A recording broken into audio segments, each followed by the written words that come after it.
ሰላም ጤና ይስጥልኝ አድማጭ ተመልካቾቻችን፣ ለዕለቱ የያዝናቸውን ዋና ዋና ጉዳዮች ማሰማት እንጀምራለን። አብራችሁን ቆዩ። ህወሓት በትግራይ ክልልና በፌዴራል መንግስት መካከል ያለውን ጉዳይ ለመፍታት ለንግግር ዝግጁ ነኝ አለ። ህዝባዊ ወያኔ ሓርነት ትግራይ ዳግም ጦርነት ሊቀሰቀስ ይችላል የሚል ስጋት የፈጠረውን በፌዴራል መንግስትና በትግራይ መካከል ያለውን ችግር ለመፍታት ለንግግር ዝግጁ መሆኑን ገለጸ። ህወሓት ጥር 23 2018 ዓ.ም በይፋዊ የማህበራዊ ሚዲያ ገጹ ላይ ባጋራውና ለአፍሪካ ህብረት ኮሚሽን በጻፈው ደብዳቤ ላይ ለሰላምና መረጋጋት ቁርጠኛ መሆኑን አስታውቆ እንደ ሁልጊዜው ለንግግር ዝግጁ ነኝ ብሏል። ህጋዊነቱ በምርጫ ቦርድ የተሰረዘው ህወሓት በዚህ ደብዳቤው ኮሚሽኑ ባለፉት ቀናት በትግራይ ክልል የተከሰተው ግጭት እንዲረግብ ሁሉም ወገኖች ከድርጊታቸው እንዲታቀቡ መጠየቁን አወድሷል። የአፍሪካ ህብረት ኮሚሽን ሊቀመንበር መሐሙድ አሊ ዩሱፍ አርብ ዕለት ባወጡት መግለጫ የፌዴራል መንግስትና ህወሓት በክልሉ ያለውን ሁኔታ ላለማባባስ በከፍተኛ ሁኔታ እንዲታቀቡ መጠየቃቸው ይታወሳል። በትግራይ ክልል አካባቢዎች እየተስተዋሉ ያሉት ሰሞነኛ ክስተቶች እጅግ እንዳሳሰቧቸው ኮሚሽነሩ አክለው ገልጸዋል። የህወሓት ሊቀመንበር ደብረጽዮን ገብረ ሚካኤል በደብዳቤያቸው ድርጅታቸው በትግራይና በፌዴራል መንግስት መካከል ያለውን ጉዳይ ለመፍታት ንግግር ብቸኛው አማራጭ እንደሆነ ያምናል ብለዋል። ህወሓት ለኮሚሽኑ በላከው ደብዳቤ ሐቀኛ፣ አካታችና ውጤት ተኮር ውይይት ለማካሄድ ቁርጠኛ መሆኑን ገልጾ የአፍሪካ ህብረት ይህን እንደሚያደርግ እምነት እንዳለውም አስታውቋል። በዚህም መሰረት ህወሓት ገንቢ በሆነ መንገድ በአፍሪካ ህብረት አደራዳሪነት ውይይት ለማድረግ ዝግጁ መሆኑን ገልጿል። ባለፉት ቀናት የትግራይና የአማራ ክልሎች በይገባኛል በሚወዛገቡበት ጸለምት አካባቢ በህወሓትና በፌዴራል መንግስት መካከል ግጭት መከሰቱ በተደጋጋሚ ተዘግቧል። የዜና ወኪሎቹ ኤኤፍፒ እና ሮይተርስ የአማራና የትግራይ ክልሎች ጸለምት አካባቢ በኢትዮጵያ መንግስትና በትግራይ ኃይሎች መካከል ግጭት መካሄዱን የደህንነትና የዲፕሎማቲክ ምንጮችን በመጥቀስ ዘግበዋል። የኢትዮጵያ ሰብአዊ መብቶች ኮሚሽንም ካለፈው ሳምንት እሁድ ዕለት ጀምሮ በትግራይ አማራና አፋር ክልሎች መካከል በሚገኙ አንዳንድ አዋሳኝ አካባቢዎች ግጭቶች መቀስቀሳቸውን አረጋግጠዋል። ኮሚሽኑ በተለይም በጸለምት መጋሌና አባላ አካባቢዎች የተነሱት ግጭቶች የሰዎችን የህይወትና የአካል ደህንነት ስጋት ላይ የሚጥሉ እንደሆኑ አስታውቋል። ህወሓት በመግለጫው በጸለምት ስለተነሳው ግጭት ያለው ነገር የለም። በተመሳሳይ የፌዴራል መንግስት በትግራይ ክልል ስለተነሳው ግጭት እስካሁን መግለጫ አልሰጠም።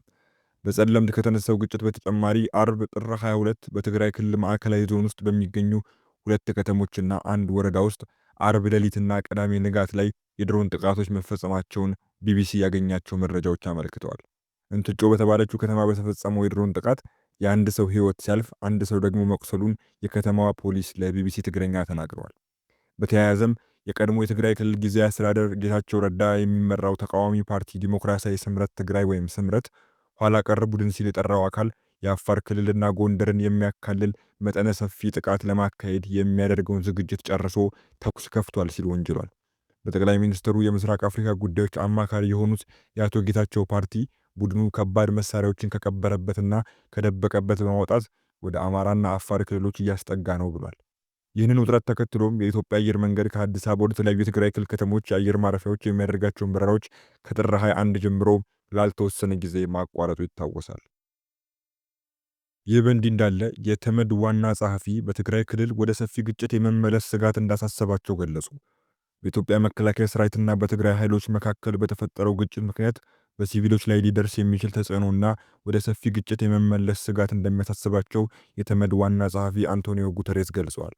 ብሪታንያም ዜጎቿ ወደ ትግራይ እንዳይጓዙ ስትመክር የአውሮፓ ህብረት ውጥረቱን በአፋጣኝ ማርገብ እንደሚያስፈልግም አሳስቧል። በትግራይ ኃይሎችና በመከላከያ ሰራዊት መካከል በተቀሰቀሰው ግጭት ምክንያት ዩናይትድ ኪንግደም ዜጎቿ ወደ ሁሉም የትግራይ ክልል አካባቢዎች እንዳይጓዙ መክራለች። የዩናይትድ ኪንግደም የውጭ ጉዳይ መስሪያ ቤት ማስጠንቀቂያውን የሰጠው በማዕከላዊ ትግራይ በተፈጸመ የድሮን ጥቃት አንድ አሽከርካሪ መገደሉ ከተዘገበ በኋላ ነው። በመከላከያ ሰራዊትና በትግራይ ኃይሎች መካከል እንደገና ባገረሸው ግጭት ምክንያት ካለፈው ሐሙስ ጥር 21 ቀን 2018 ዓ.ም ጀምሮ የኢትዮጵያ አየር መንገድ ወደ ትግራይ የሚያደርጋቸውን በረራዎች ሰርዟል። ከጥቅምት 2013 እስከ ጥቅምት 2015 የተካሄደው ጦርነት ግጭት በማቆም ስምምነት ከተገታ በኋላ እንደገና ያገረሸው ውጥረት እንዳሳሰባቸው የአፍሪካ ህብረት፣ የተባበሩት መንግስታትና የአውሮፓ ህብረት ስጋታቸውን እያጋሩ ነው። የተባበሩት መንግስታት ዋና ጸሐፊ አንቶኒዮ ጉተሬዝ በትግራይ ክልል ያለው ሁኔታ በቅርበት እየተከታተሉ እንደሚገኙ በቃል አቀባያቸው በኩል ገልጸዋል። በክልሉ የተከሰቱ አዳዲስ ውጥረቶችና የተዘገቡ ግጭቶች የጸጥታው ሁኔታ እየተባባሰ እንዲሄድ አስተዋጽኦ ማድረጋቸውን የጉተሬስ ቃል አቀባይ ፋርሃን ቅዳሜ ጥር 23 ቀን ባወጡት መግለጫ አሳውቀዋል። በጦርነት የደረሰውን ጉዳት መልሶ ለመገንባትና ለማገገም ጥረት በማድረግ ላይ በሚገኘው የትግራይ ክልል በሲቪሎች ላይ ሊደርስ የሚችል ተጽዕኖና ወደ ሰፊ ግጭት የመመለስ ስጋት የተባበሩት መንግስታት ዋና ጸሐፊን በጥልቅ እንደሚያሳስብ ቃል አቀባዩ ገልጿል። ጉተሬዝ ሁሉም ወገኖች አደብ እንዲገዙ፣ ልዩነቶቻቸውን በሰላማዊ ውይይትና መተማመን መልሶ ለመገንባት በሚያስችሉ እርምጃዎች እንዲፈቱ ጥሪ አቅርበዋል። የኢትዮጵያ ፌዴራል መንግስትና ህወሓት የተፈራረሙት ግጭት የማቆም ስምምነት ሙሉ በሙሉ እንዲተገበር ያበረታቱት ዋና ጸሐፊው ከ2022 ወዲህ የተገኙ ውጤቶችን መጠበቅ ጠቃሚ እንደሆነም አሳስበዋል። የአውሮፓ ህብረት ወታደራዊ ግጭቶችን ጨምሮ በሰሜን ኢትዮጵያ የተከሰቱ የቅርብ ጊዜ ሁኔታዎችን በስጋት እየተከታተለ እንደሚገኝ ቅዳሜ ዕለት አሳውቋል። ህብረቱ በቃል አቀባዩ በኩል ባወጣው መግለጫ በሲቪል ሰዎችና ቀጠናዊ መረጋጋት ላይ የከፋ ዳፋ የሚያስከትል አዲስ ግጭትን ለመከላከል ውጥረቱን በአፋጣኝ ማርገብ እንደሚያስፈልግ አሳስቧል። የአውሮፓ ህብረት የኢትዮጵያ ፌዴራል መንግስትና ህወሓት በጥቅምት 2015 የተፈራረሙት ግጭት የማቆም ስምምነት አለመግባባቶችን በውይይት ለመፍታት እንደ ማዕቀፍ መከበር አለበት ብሏል። በመከላከያ ሰራዊትና በትግራይ ኃይሎች መካከል ግጭት መቀስቀሱ ከተዘገበ በኋላ ህወሓት ሁሉም ወገኖች አደብ እንዲገዙና ልዩነቶች በውይይት እንዲፈቱ የቀረቡ ጥሪዎችን በበጎ እንደሚቀበል አስታውቋል። ህወሓት አቋሙን የገለጸው የአፍሪካ ህብረት ኮሚሽን ሊቀመንበር መሐሙድ አሊ ዩሱፍ ሁሉም ወገኖች አደብ እንዲገዙ ጥር 22 ቀን ያቀረቡትን ጥሪ ተከትሎ ነው። ህወሓት በጻፈው ደብዳቤ በአፍሪካ ህብረት አመቻችነት ሊካሄድ በሚችል ማንኛውም ውይይት ገንቢ በሆነ መንገድ ለመሳተፍ ዝግጁ እንደሆነ አቋሙን አሳውቋል። የኢትዮጵያ ፌዴራል መንግስት እስካሁን በመከላከያ ሰራዊትና በትግራይ ኃይሎች መካከል ተፈጠረ ስለተባለው ግጭትም ይሁን የአፍሪካ ህብረት፣ የተባበሩት መንግስታት ዋና ጸሐፊና የአውሮፓ ህብረት ስላቀረቧቸው ጥሪዎች በይፋ ያለው ነገር የለም።